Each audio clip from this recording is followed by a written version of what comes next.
교회여 일어나라. 오늘 세 번째 시간이면서 제가 오늘까지만 이 주제를 가지고 말씀을 전하고 다음 주부터는 우리가 요한복음의 말씀으로 다시 돌아가려고 합니다.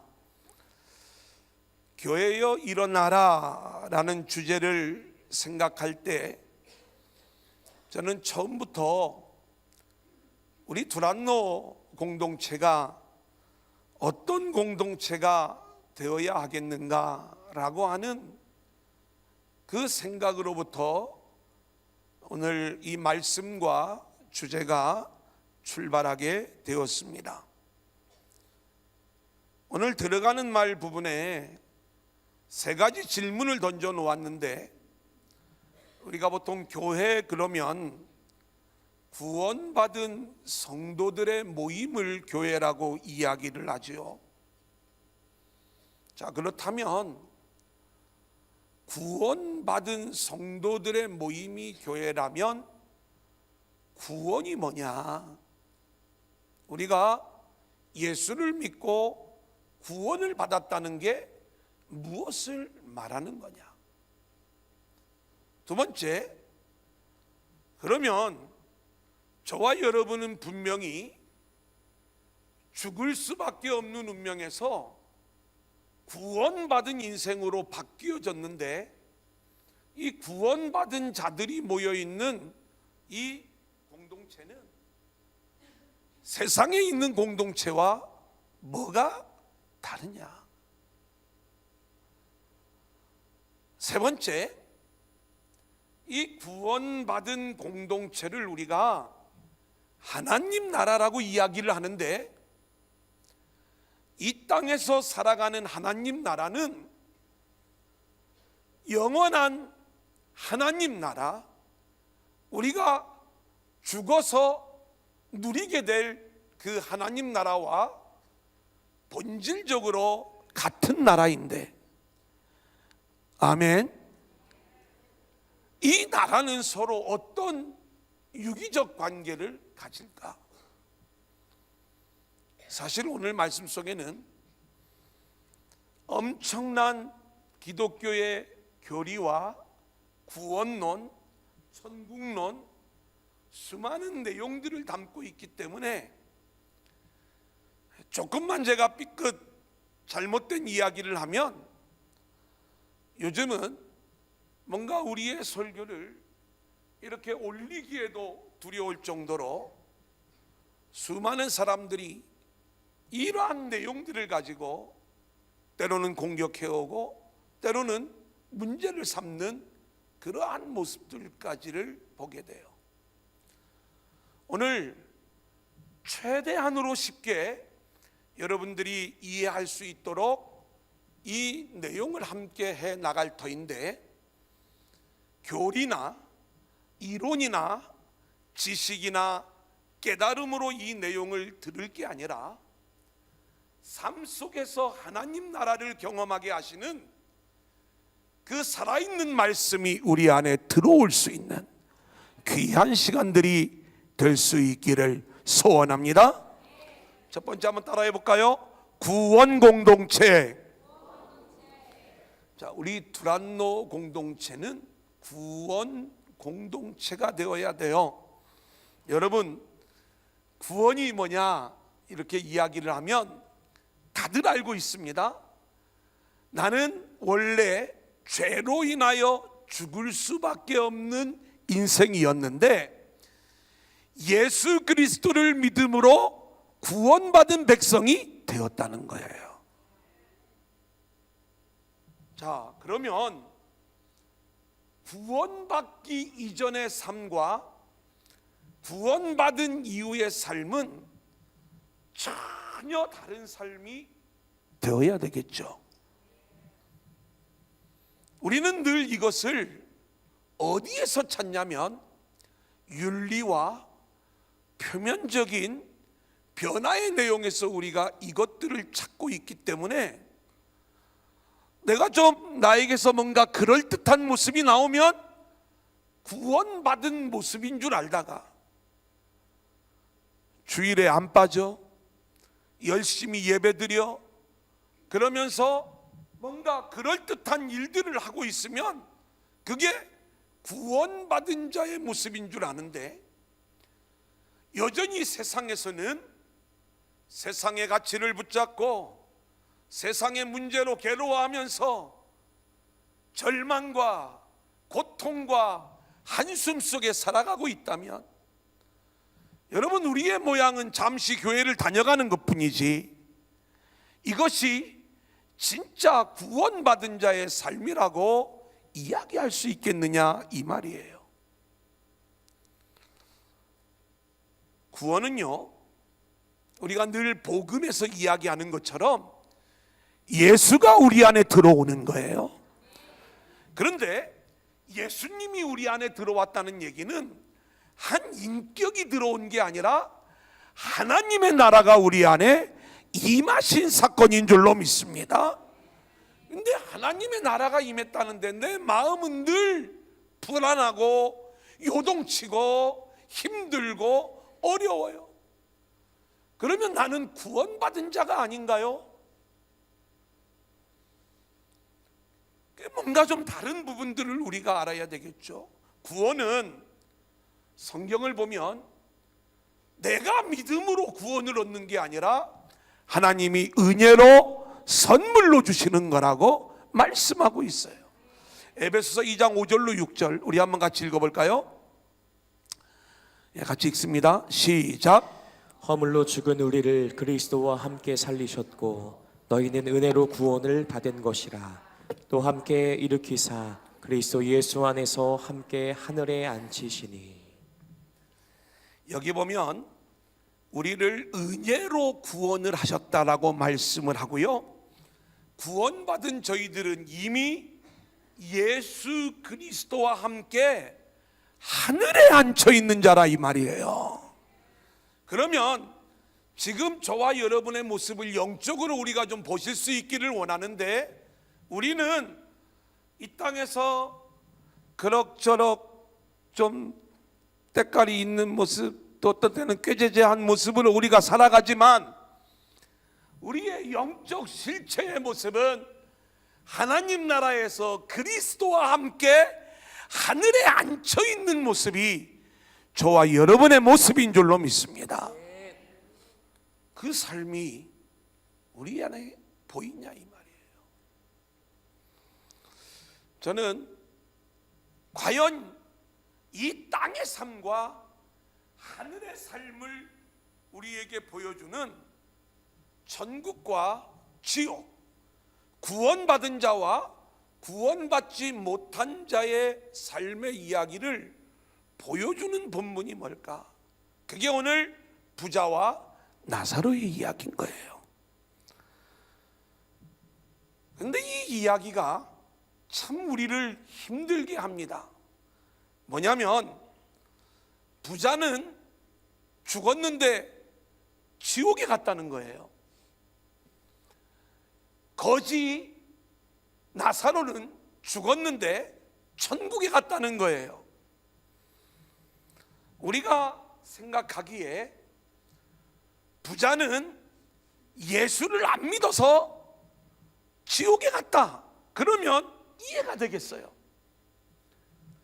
나사로는 가난하지만 예수를 믿었기 때문에 천국에 갔다, 이러면 이해를 하겠어요.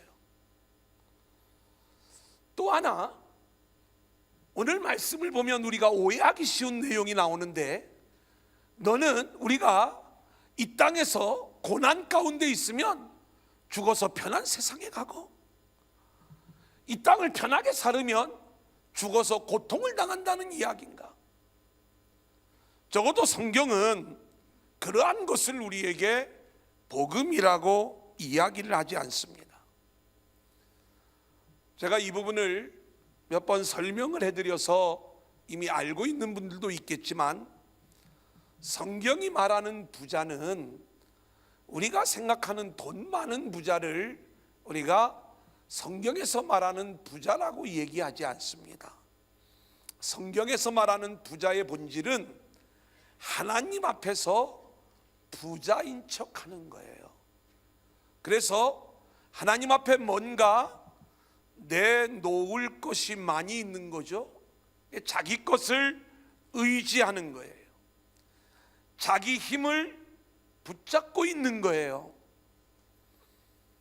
아무것도 없는 가난한 자는 붙잡을 게 없어서 하나님의 은혜만을 붙잡게 되는데, 성경이 우리에게 말하고 있는 부자의 본질은 바리새인들을 이야기하고 있는 거고, 오늘 본문에 나오는 이 부자 역시 유대인이요, 바리새인이요, 그리고 실제로 땅에서 뭔가 그럴듯한 모습으로 나타나, 그렇게 자기에게 나타난 부의 모습, 자기가 가지고 있는 힘을 의지하며 살아가는, 그렇게 세상의 힘을 붙잡고 세상의 풍요를 의지하며 살아가는 그러한 인생을 우리는 부자의 인생이다, 이렇게 이야기를 하고요.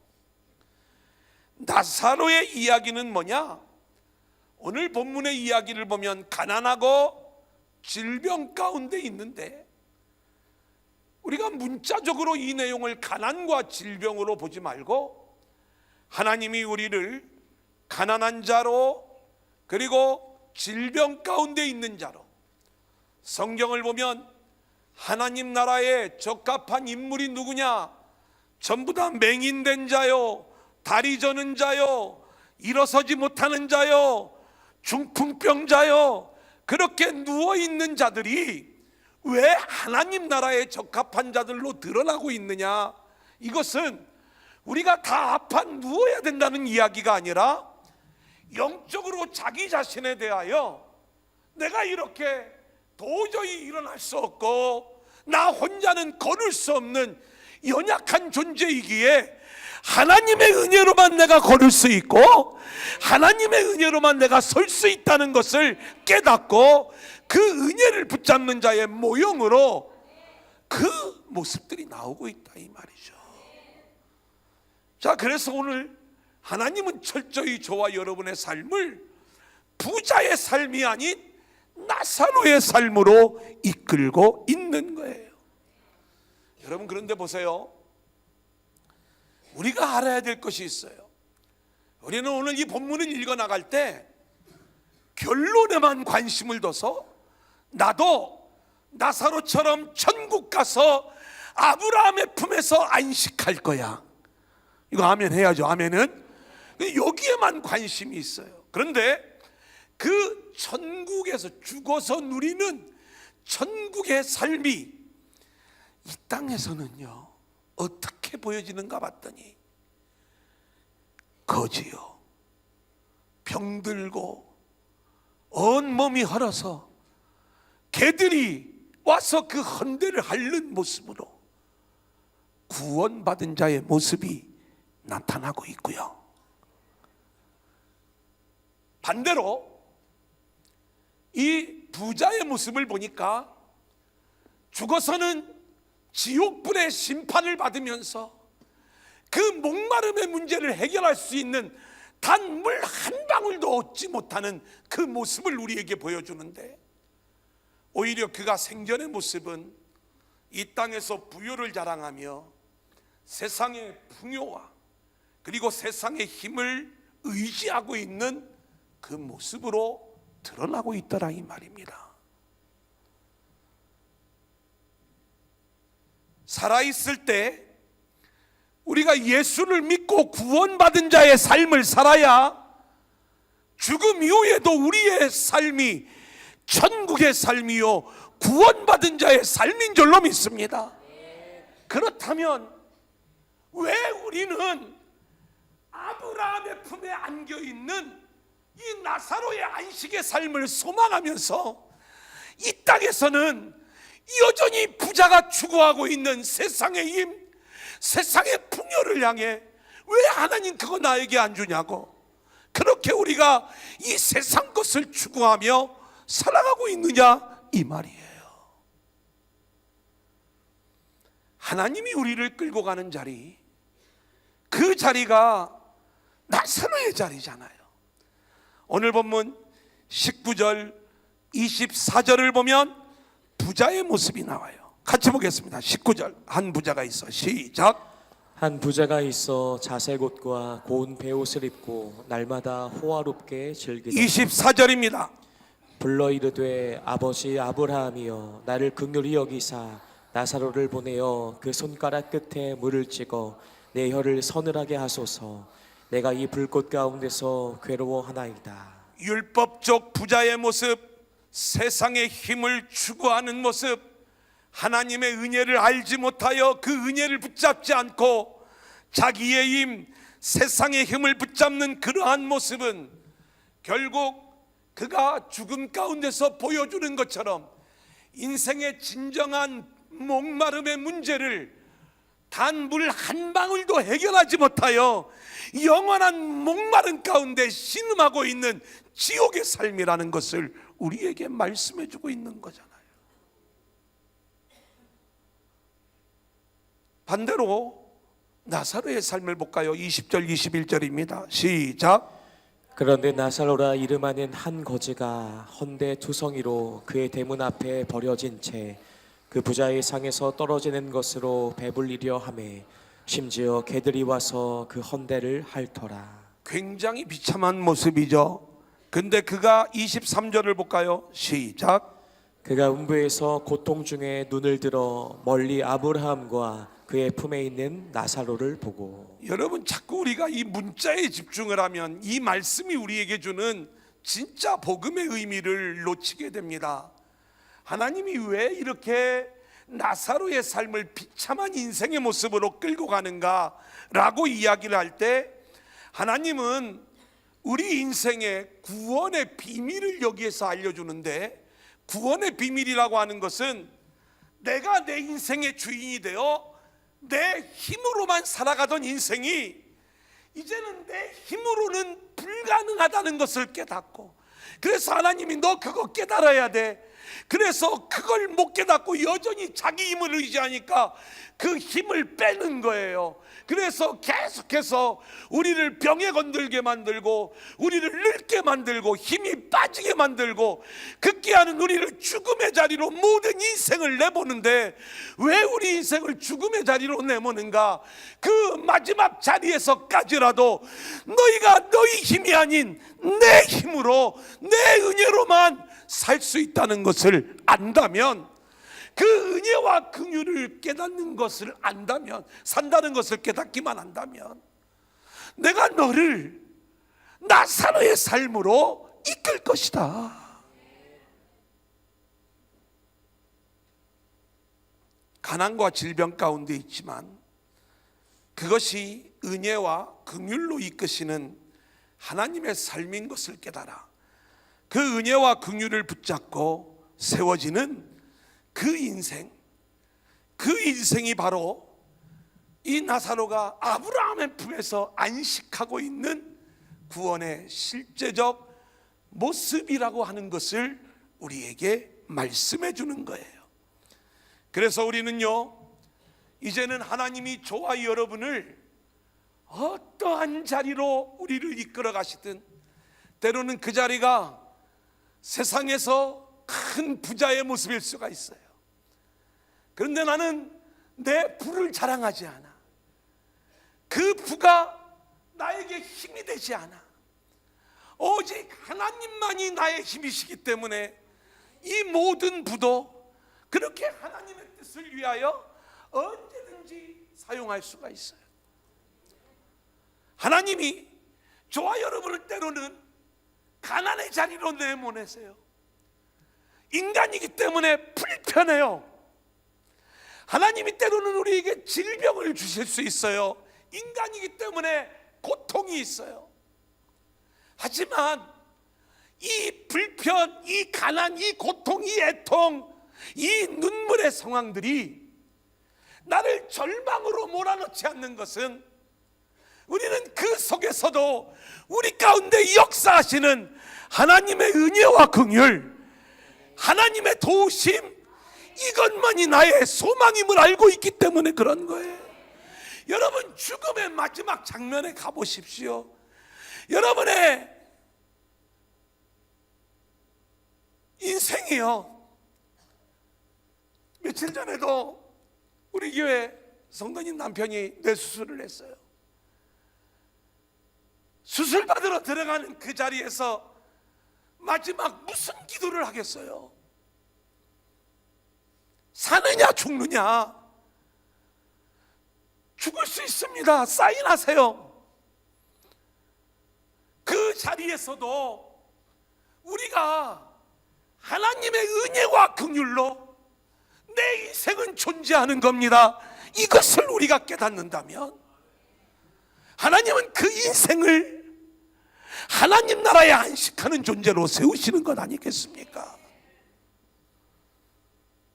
그렇기 때문에 하나님이 말씀하시는 하나님 나라는요, 눈물이 없고 사망이 없고 애통하는 것, 곡하는 것, 아픈 것이 있지 않은 나라. 왜 없겠어요? 눈물이 있지만 눈물이 되지 않는 나라. 아픔이 있지만 아픔이 되지 않는 나라.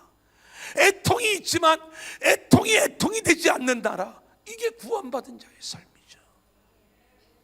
두 번째입니다. 한번 따라해 볼까요? 사랑 공동체. 26절 같이 읽겠습니다. 시작.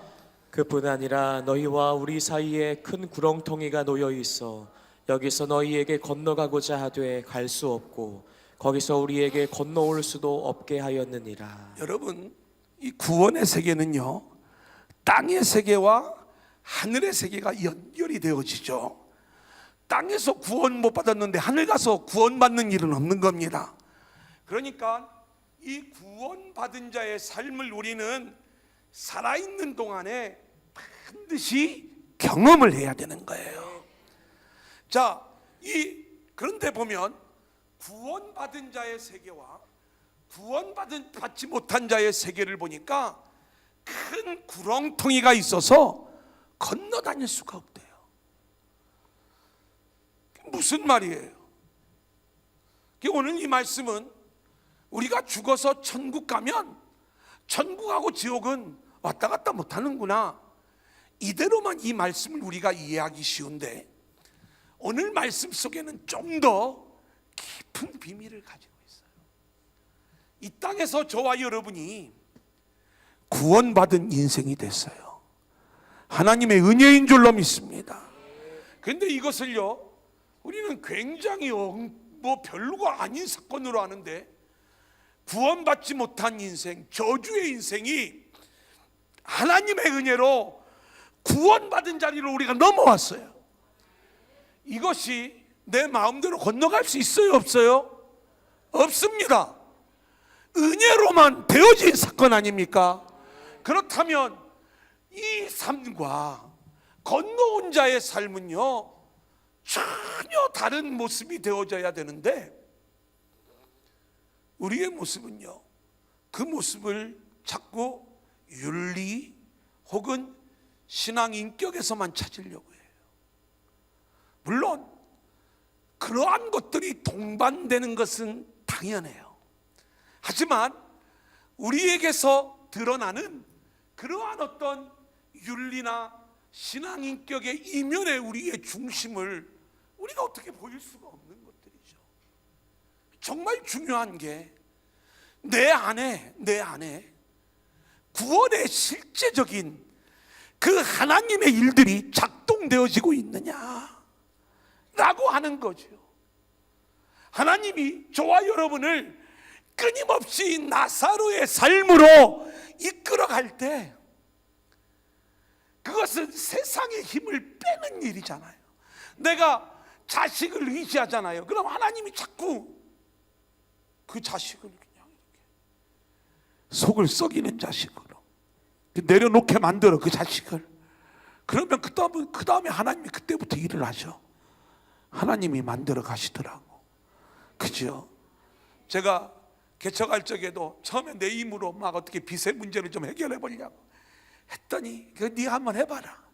그래, 6개월도 안 돼서 손 바짝 들으니까 그 다음부터는 하나님이 알아서 이렇게 일들을 진행하시잖아요. 모든 일들이 마찬가지죠. 하나님은 철저히 우리를 그렇게 힘을 빼는 그러한 모습으로 우리를 끌고 가시면서 그렇게 구원받은 자의 세계를 누리며 살아갈 수 있도록 그렇게 이끄시는데, 자, 오늘 말씀해 보면 부자가 이런 요청을 합니다. 어떤 요청을 하냐면, 지금 이 지옥에 와보니까 자기와 함께 했던 자들이 지옥에 올 것이 너무나도 뻔해서 아브라함에게 요청을 하는 거예요. 나사로를 좀 보내달라. 나사로가 가도 소용이 없다.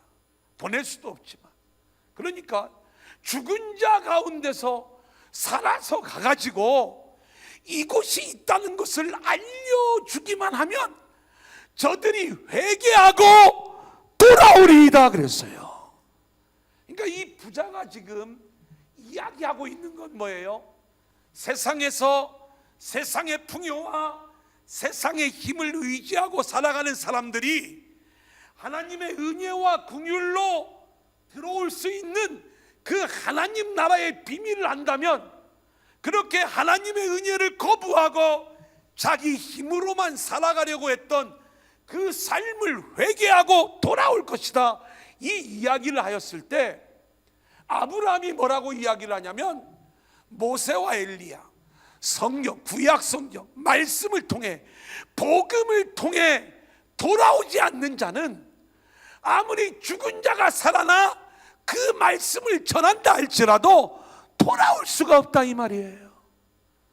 여러분, 그러니까 우리의 믿음이라는 것은요, 믿음이라고 하는 것은 뭔가 강력한 하늘의 일들이 일어나면 우리가 믿을 수 있을 것 같지만, 오늘 이 시간에 저와 여러분에게 진짜 그 복음의 말씀이 들려져 그 복음의 말씀을 붙잡고 내가 지금까지는 여전히 나의 힘만을 의지하고 살다가 이제는 예수 그리스도의 은혜와 긍휼, 그것만을 의지하는 자들이 되어 우리가 구원받은 자로 건너온 자가 됐다면 이것이 하나님의 은혜요 축복이지.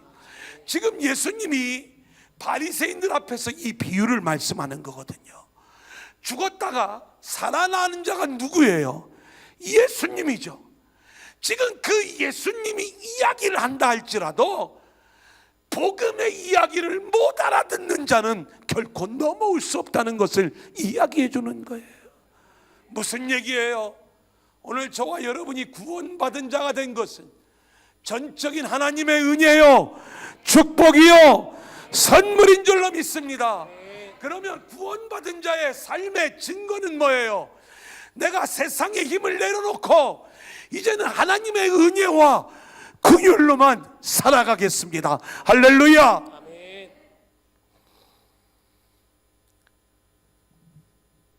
여러분, 하나님의 은혜와 긍휼로만 살아가는 그 모습이 복음으로 우리에게 임하여서 그 말씀이 우리에게 쿵쾅쿵쾅 계속 작동이 되어져야 돼요. 보세요. 그 은혜와 긍휼을 아는 자들은요, 그 은혜와 긍휼을 모르는 자들에게 그 은혜와 긍휼을 흘려보내는 삶으로 나올 수밖에 없겠죠. 그걸 우리는 성경에서 사랑이라고 이야기를 해요.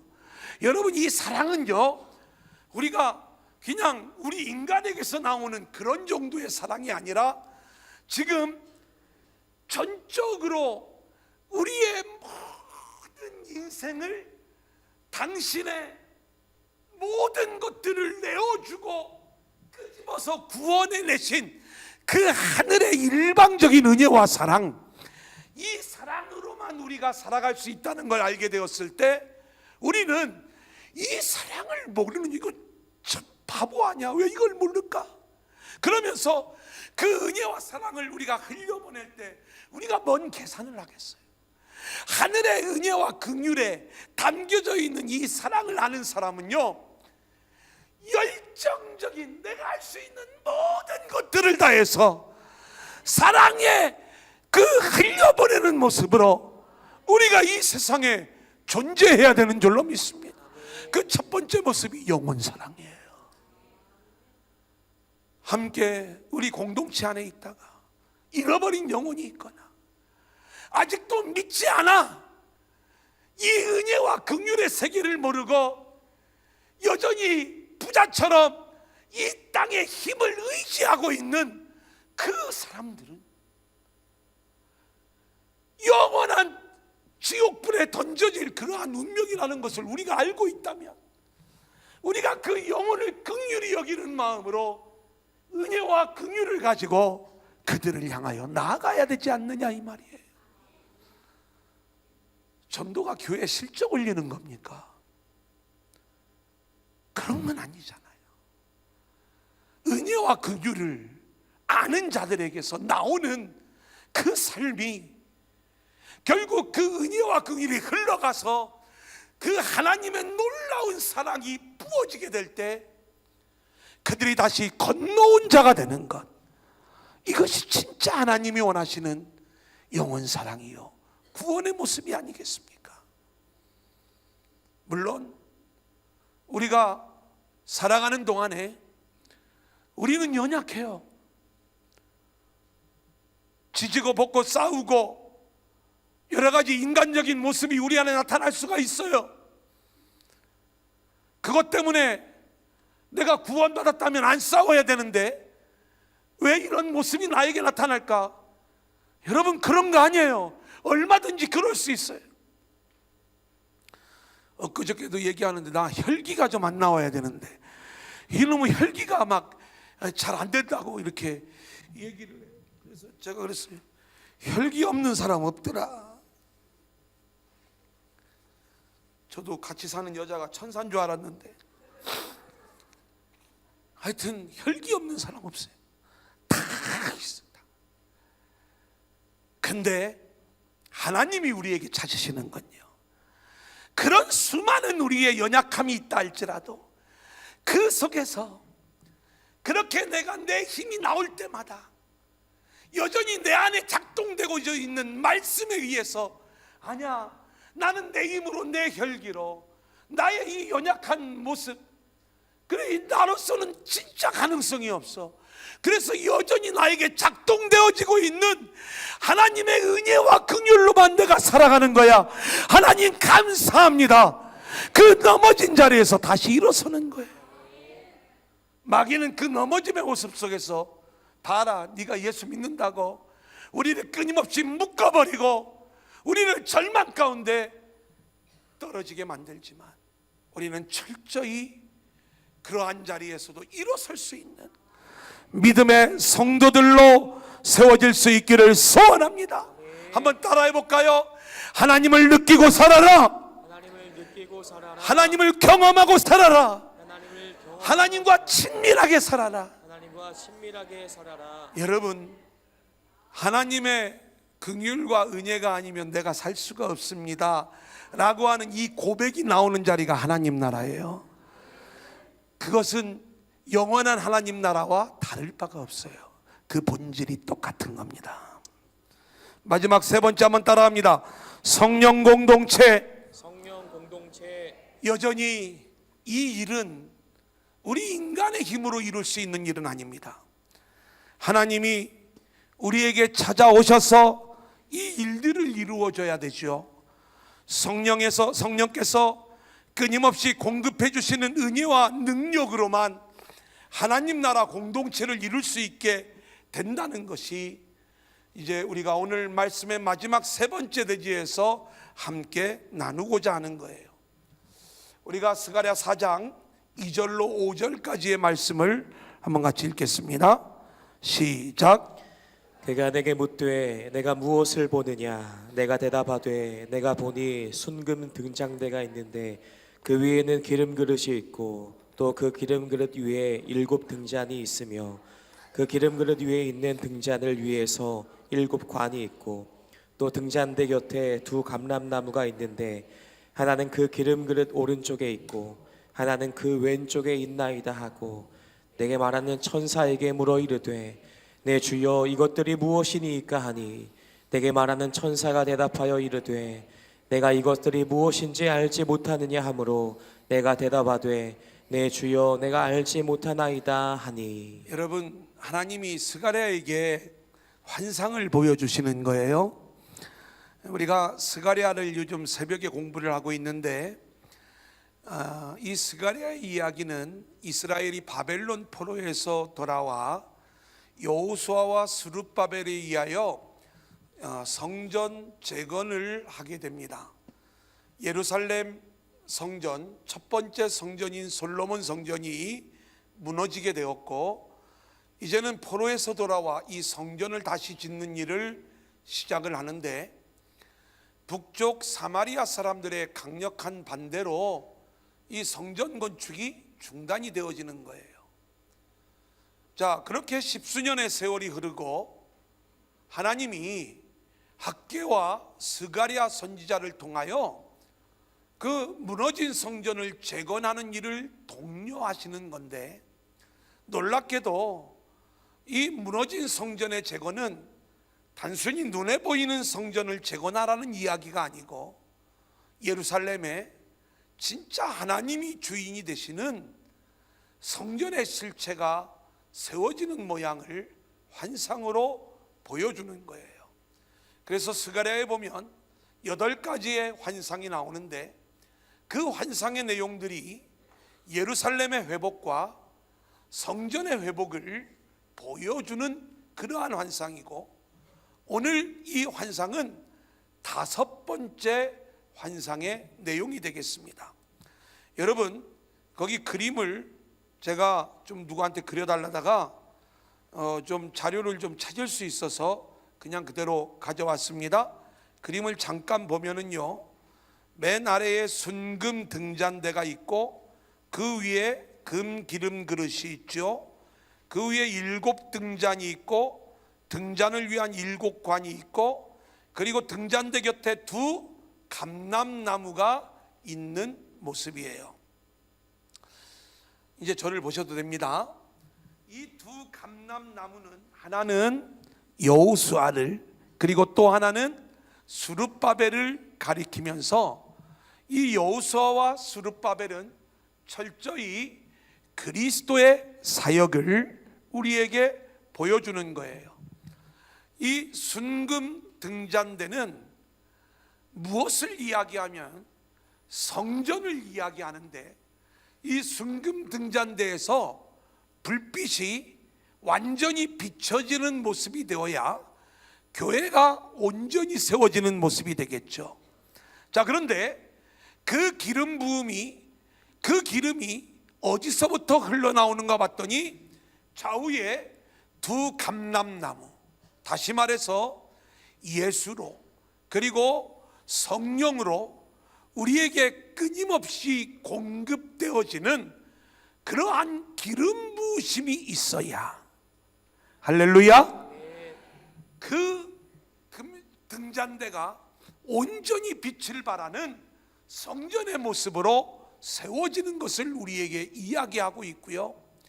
실제로 예수님이 요한복음의 말씀을 시작하실 때에 성전에 들어가셔서 성전에 장사하는 사람들을 다 내어 쫓으시고, 이 성전을 헐라 내가 3일 만에 다시 일으키겠다라고 말씀하신 그 진짜 성전은 예수님이 십자가와 부활로 이루시는 성전이 아니겠습니까? 바로 그 주님으로부터 끊임없는 기름 공급이 우리에게 임하여 우리 성도들이 온전한 빛을 발하는 그러한 교회, 그러한 성전이 하나님이 세우시는 성전이라 이 말이에요. 교회여 일어나라. 우리가 2018년에 시작하는 말씀의 주제요 표어인데, 우리가 정말 하나님이 원하시는 교회로 세워지는 그 비밀은 이렇게 2 감람나무로부터 예수 성령으로부터 우리는 철저히 기름 부으심이 끊임없이 공급되어질 때, 할렐루야, 우리는 하나님이 원하시는 빛을 발하는 그 사명을 감당하는 교회의 모습으로, 하나님 나라의 모습으로 세워지게 될 줄로 믿습니다. 그런데 그 일을 누가 이루시는가? 인간의 노력으로 교회가 세워지는 게 아니고, 인간의 힘으로 교회가 세워지는 게 아니고, 오직 여호와의 신으로, 하나님의 영으로 되어진다는 게 스가랴의 말씀인 거예요. 스가랴 4장 6절 한번 같이 읽겠습니다. 시작. 그가 내게 대답하여 이르되 여호와께서 스룹바벨에게 하신 말씀이 이러하니라. 만군의 여호와께서 말씀하시되 이는 힘으로 되지 아니하며 능력으로 되지 아니하고 오직 나의 영으로 되느니라. 힘으로 되지 않고 능으로 되지 않고 오직 나의 신으로, 나의 영으로 되느니라. 할렐루야. 이 일들을 우리 주님이 직접 이루어 나가시겠다 이 말입니다. 이제 말씀을 정리를 해드립니다. 우리 두란노 공동체가 구원받은 공동체라면 이 땅에서도 우리는 구원받은 자의 삶이 나와야 되는 거예요. 그때 우리는 어떤 모습이 되어야 되느냐? 하나님이 우리를 어떤 삶의 자리에 놓아두시든, 그것이 부자든 가난한 자든 높은 자리에 있든 낮은 자리에 있든, 나는 세상의 힘을 붙잡는 자가 아니요 은혜와 긍휼로만 살아가는 자입니다. 하나님의 은혜와 긍휼이 아니면 나는 손가락 하나도 꼼짝할 수 없는 존재입니다. 이것을 고백하면서 하나님의 은혜와 긍휼을 드러내는 자의 삶이라고 그랬어요. 이것을 아는 자들은 더 이상 고통이 되지 않고 눈물이 되지 않고, 그 고통의 상황 속에서도 아브라함의 품에 안겨있는 안식이 누려지고, 그 눈물의 상황 속에서도 아브라함의 품에 안겨있는 그 하늘의 안식을 우리가 누릴 수 있고, 그 안식의 진정한 모습은 하늘의 평안과 기쁨이 아니겠습니까? 이것을 우리가 이 땅에서부터 경험하고 살아간다면 죽어서도 그것이 우리에게 그대로 이루어지는 거예요.